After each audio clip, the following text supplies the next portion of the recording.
We have located the new ring. Send the Nazgûl. All of them. I know what you fear, Tony. Rồng là một sinh vật huyền thoại gắn liền với những phép thuật cổ xưa huyền bí, nhưng đa phần thì rồng sẽ đại diện cho phe ác, thậm chí còn là trùm cuối trong vài thế giới khác nữa. Và xét về các con rồng đã từng góp mặt trên màn ảnh thì rồng trong thế giới trung địa được đánh giá rất cao về cả sức mạnh, độ nham hiểm và thậm chí chúng còn rất là giàu nữa, đứng top đầu trong sự giàu có luôn. Trong The Hobbit, chúng ta đã được thấy một con rồng hiện hữu ở trung địa thì nó sẽ ra sao. Rồng Sở Mao quá mạnh mẽ, tạo một nỗi sợ cho những ai phải đối mặt. Nhiều người còn coi Sở Mao như một thần thánh hiện hữu với những khả năng mà nó làm được. Thậm chí Sở Mao còn đáng sợ từ chính độ nham hiểm, đùa giỡn với con mồi của mình. Giết được nó sự dũng cảm thôi là chưa đủ, mà cần phải rất nhiều tới sự may mắn nữa.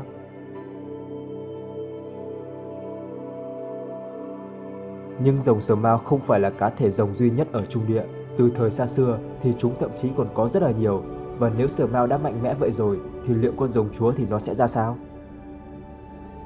Trong lịch sử của trung địa thì rồng chúa cũng có một cái tên, nó chính là Garung, một vị chỉ huy cao cấp của chúa tể bóng tối đầu tiên, là một nỗi sợ đầy nguy hiểm tại kỷ thứ nhất của trung địa.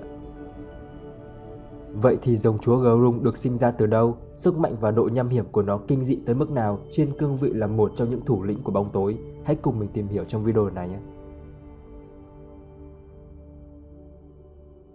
Khi Morgoth sát hại đức vua Finwë của tiên tộc Noldor rồi cướp lấy báu vật Silmaril trốn sang trung địa, các tiên tộc Noldor dưới sự chỉ huy của các hoàng tử Noldor đã cùng nhau di chuyển sang trung địa để truy đuổi Morgoth, lấy lại Silmaril và trả thù cho đức vua của mình. Vậy là các cuộc giao tranh giữa tiên tộc Noldor với lại các quân đoàn bóng tối của Morgoth liên tiếp diễn ra ở vùng đất Beleriand, phía bắc của trung địa tại kỷ thứ nhất. Ban đầu thì Morgoth vẫn đang kiểm soát tốt các vùng đất tại đây. Với các lực lượng orc khá là áp đảo của mình, quân đội của gia tộc Fëanor chưa thực sự tạo ra những thành tích gì lớn ở đây. Nhưng từ khi Fingolfin nắm giữ ngôi vị đức vua tối cao của tiên tộc Noldor tại trung địa, thì ông đã cho thiết lập lại các hệ thống quân đội của tiên tộc Noldor. Họ đoàn kết lại và nghe theo sự dẫn dắt từ Fingolfin. Điều đó làm cho tiên tộc trở nên đồng lòng hơn và nghiêm túc trong các cuộc chiến. Phía bóng tối cũng bắt đầu nhận lấy các thất bại đầu tiên. Trận chiến vinh quang kết thúc với sự toàn thắng từ tiên tộc đã dẫn tới một cuộc bao vây pháo đài bóng tối Angband của Morgoth. Một vài cuộc phản công và tập hậu nhỏ lẻ do Morgoth phát động cũng đều đã bị bên phía tiên tộc nhận ra sớm và ngăn chặn kịp thời.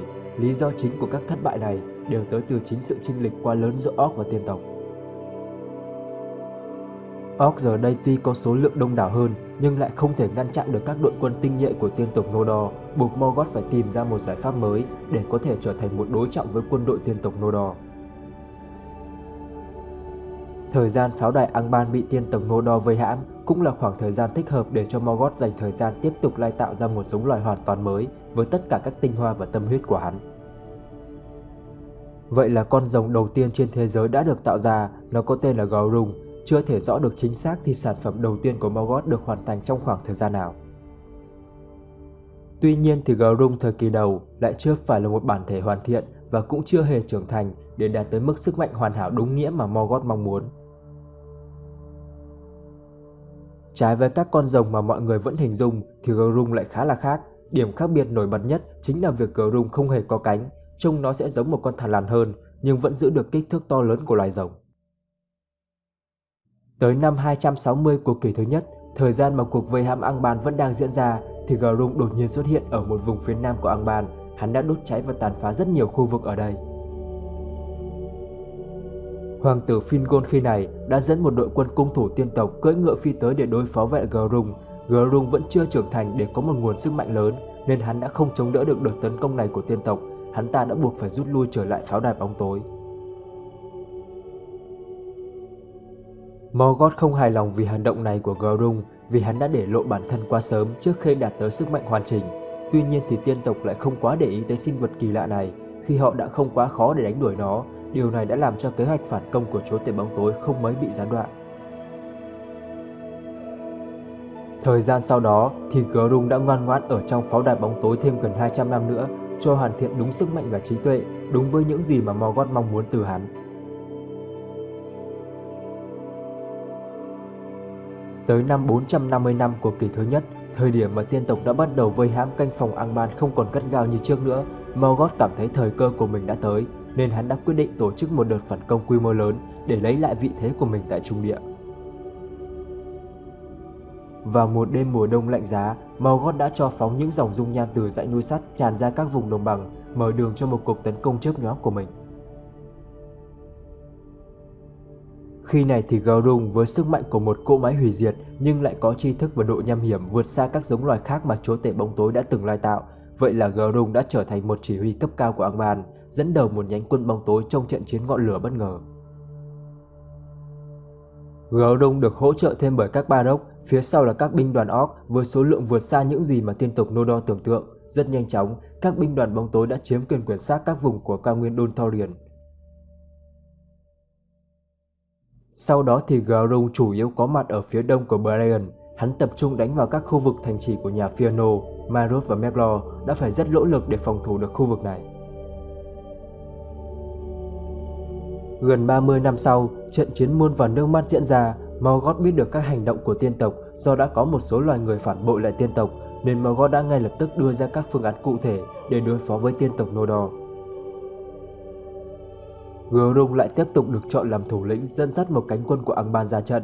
Hắn được Morgoth phân cho đánh chặn cánh quân Maroth ở phía đông, do đã có kinh nghiệm và những chiến thắng nhất định khi đã đối đầu với gia tộc Fëanor từ các cuộc chiến cách đây 30 năm.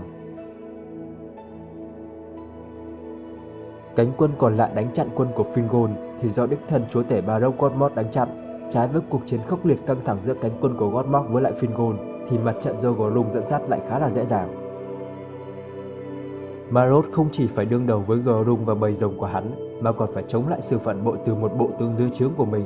Điều đó đã gây ra rất nhiều khó khăn cho lực lượng của gia tộc Fëanor. May mắn là Maroth lại có được sự trợ giúp hết mình tới từ những chiến binh người lùn của Beregoth. Họ đã dũng cảm tiến tới vây sát Grung để cho Maroth có thời gian rút lui bảo toàn số quân còn lại. Với các trang bị chống lửa rất tốt của người lùn, họ đã có thể cản bước được Grung trong một thời gian ngắn. Tức giận vì không tóm được Maroth, Grung đã hạ đức vua của người lùn Beregoth bằng cách dẫm lên ông. Bằng những sức lực cuối cùng của mình, vua Arahad đã đâm một mũi dao găm vào bụng của Grung khiến cho hắn bị thương. Grung buộc phải dừng cuộc tấn công lại và rút lui trong đau đớn. Một khoảnh khắc mà đến Morgoth cũng cảm thấy nhột, tạo ra một bài học đắt giá giữa các trận chiến tại kỷ thứ nhất, đó là đừng bao giờ dùng chân để dẫm lên kẻ thù.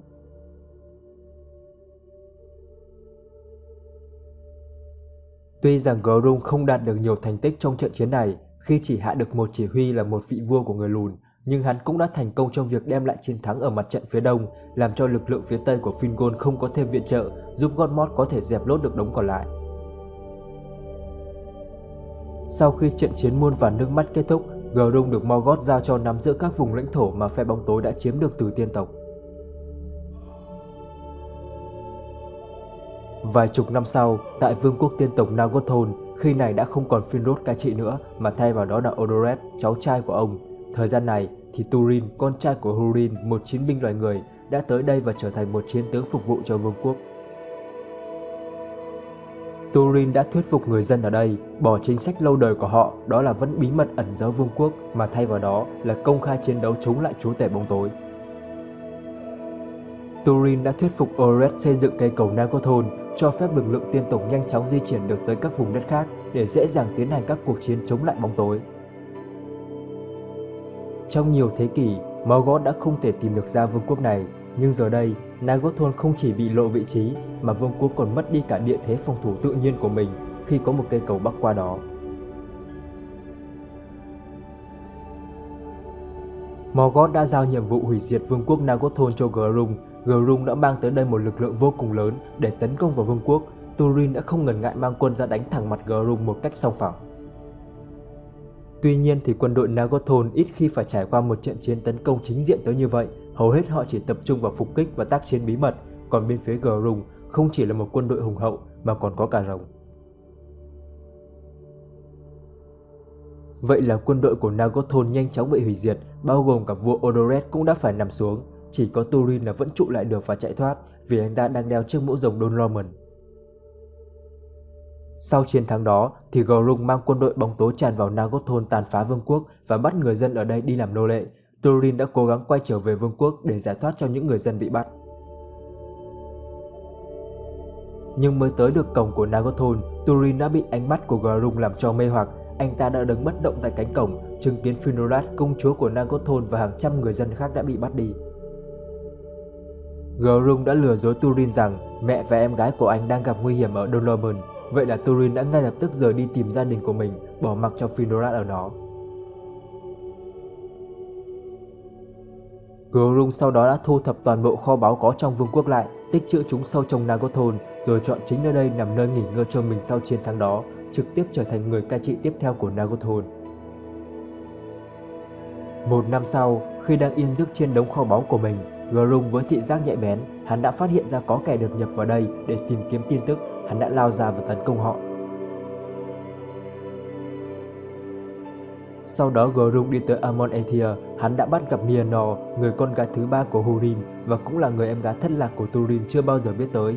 Hắn đã thôi miên cô, rồi xóa bỏ toàn bộ trí nhớ của Nienor, rồi để cho cô lang thang trong khu rừng như vậy. Sau đó thì Nienor được tìm thấy bởi Turin.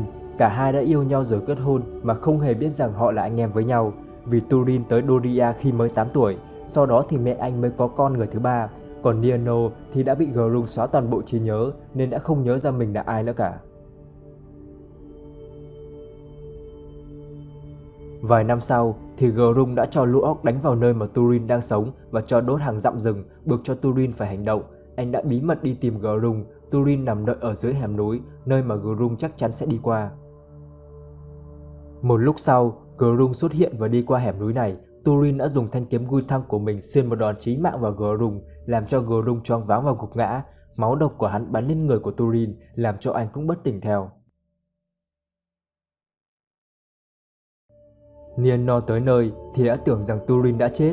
Với những hơi thở cuối cùng, Gorung đã tiết lộ toàn bộ âm mưu của mình đã gây ra tội ác cho nhà Húrin. Rồi sau đó thì Gorung chính thức thiệt mạng. Phép thuật ém lên người Nienor cũng được hóa giải, cô có lại được hoàn toàn trí nhớ của mình. Quá tuyệt vọng vì số phận nghiệt ngã, cô đã lao xuống dòng sông biên giới tự vẫn. Khi Turin tỉnh lại, anh được nghe toàn bộ sự thật từ một người bạn đi theo mình kể lại. Turin cũng đã tự mình dùng thanh kiếm để kết thúc số phận đắng cay của mình. Gorung là một từ Sindarin, nó có nghĩa là một con sâu vàng hay là quái vật vàng. Biểu tượng của hắn cũng là vàng luôn. Hắn được mô tả là rồng chúa hay là cha của loài rồng, vì là con rồng đầu tiên mà chúa tể bóng tối Morgoth tạo ra. Trong thời kỳ chiếm được Nagothrond thì hắn cai trị vương quốc với tư cách là vua rồng. Hắn được sinh ra từ việc lai tạo của Morgoth trong khoảng thời gian quanh năm 150 năm của kỷ thứ nhất và bị Turin xiên chết vào năm 499 của kỷ thứ nhất. Như vậy tuổi thọ của Gorung sẽ là vào khoảng 300 tuổi. Gorung không có cánh nên không bay được, nhưng hắn vẫn sở hữu nhiều đặc tính của những con rồng về sau như là vảy cứng, có thể phun ra lửa, móng vuốt và hàm răng sắc nhọn. Hắn có thêm một khả năng cực kỳ mạnh mẽ khác, đó chính là ánh mắt mê hoặc. Chúng ta cùng nói về kích thước của Gorung một chút.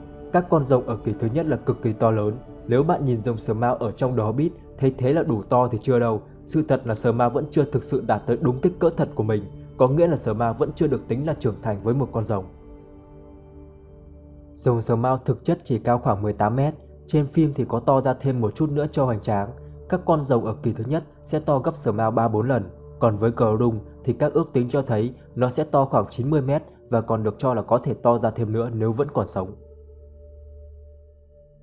Để cho mọi người dễ hình dung thì Godzilla cao khoảng 120 mét, nhưng đó là nó đang đứng, còn Gorung thì giống một loài bò sát hơn nên 90 mét sẽ là chiều dài của nó. Các bạn cứ cho con Godzilla làm dài ra rồi cắt đi 1/4 của nó thì sẽ ra hình dáng của Gorung. Nó cũng thực sự là khủng khiếp đúng không nào? Godzilla nặng khoảng 90.000 tấn thì dựa vào chiều dài ta trừ đi thì Gorung cũng phải tầm gần 70.000 tấn. Vì suy cho cùng thì mình thấy hai con này khá là giống nhau về kết cấu nên khá dễ để so sánh tương quan. Turin mặc dù cũng khá là cao so với một người bình thường, nhưng để mà cầm một thanh kiếm xiên chết một con quái vật xiêm Godzilla thì nghe chừng nó cũng khá là khoai. Gorung là bản thể rồng đầu tiên được tạo ra nên cũng sẽ được ưu ái khá nhiều từ việc nhận được nhiều quyền năng hơn từ Morgoth.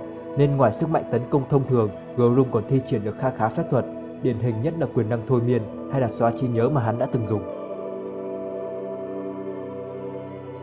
Về độ gian xảo hay nham hiểm thì rồng Smaug phải gọi bằng cụ, mà gọi bằng cụ thì cũng đúng mà, Groom đúng là cụ của Smaug thật. Với Smaug thì chỉ là một sự chơi đùa với các sinh vật thấp bé hơn, còn với Groom thì là một pha setup thuộc hàng cực độc dành cho nhà Húrin của loài người. Với những khả năng đó, cùng với sự ưu ái từ Morgoth đã biến Groom trở thành một chỉ huy cấp cao của Angband, được Morgoth sử dụng rất thường xuyên trong các trận chiến, ngang hàng với lại Godmork và Sauron, nhưng về tầm thì chưa thể nào chạm được tới các Ainu tha hóa. Với Godmork là nắm giữ một đội quân Barok, Sauron nắm giữ một bầy sói, thì Groom lại nắm trong tay cả một bầy rồng, và đội quân Orc của hắn cũng là vô số. Tuy nhiên thì Groom cũng là một tên chỉ huy dễ bị đánh bại nhiều nhất, khi mà không quá khó để đối đầu với hắn, chỉ đơn giản với các chiến binh tinh nhuệ của người lùn với giáp chống lửa tận răng thì cũng đã có thể đẩy lui được Groom. Groom là một con rồng thông minh và độc ác, hắn thích gây ra nhiều đau khổ cho những người khác hơn, cảm thấy thích thú với sự khốn cùng của những nạn nhân mà hắn nhắm tới, đó là lý do mà hắn không giết Turin khi có cơ hội. Groom cũng là tiền lệ mở đầu cho việc loài rồng bị loài người tiêu diệt, tuy rằng chúng khiến cho tiên tộc phải khó khăn trong các cuộc đối đầu, tàn sát người lùn không thương tiếc, ấy thế mà hầu hết các con rồng đều đã bị hạ gục bởi những chiến binh loài người. Groom được đánh giá là một kẻ thù mạnh mẽ của tiên tộc và loài người tại kỷ thứ nhất, thậm chí là hắn còn ác độc nhiều hơn cả Sauron và Godmork trong thời kỳ này. Để nói về sức mạnh của Groom thì hắn vẫn chưa phải là cá thể rồng mạnh nhất, khi vẫn còn đó là Uncalagon, nhưng Groom lại là một mối đe dọa cực kỳ lớn, là con rồng nguy hiểm nhất trong lực lượng của phe bóng tối. Nếu giả sử hắn ta không bị Turin giết, với sự thông minh và khôn khéo của mình, chắc chắn hắn ta cũng có thể trốn thoát khỏi trận chiến thịnh nộ như vài con rồng khác và trở thành một mối đe dọa còn lớn hơn vào thời gian sau. Đó là những thông tin về rồng chúa Groom, một trong những chỉ huy cấp cao của chúa tể bóng tối tại kỷ thứ nhất. Còn điều gì về Groom mà mình bỏ sót nữa không? Hãy comment cho mọi người cùng biết nhé. Còn bây giờ thì xin chào và hẹn gặp lại ở các video tiếp theo. In the fires of Mount Doom, a ranger and a wraith, bound together in death, crafted the one thing that could Nếu các bạn thấy video này hay và hữu ích thì hãy nhớ nhấn like và đăng ký kênh ủng hộ mình để mình có động lực hoàn thiện các video sau thật là tốt hơn. Và đừng quên ấn thông báo để không bỏ lỡ các video tiếp theo. Tham gia group Chúa Nhẫn trên Facebook để cùng trao đổi, chia sẻ về thế giới của Chúa Nhẫn. Xin chào!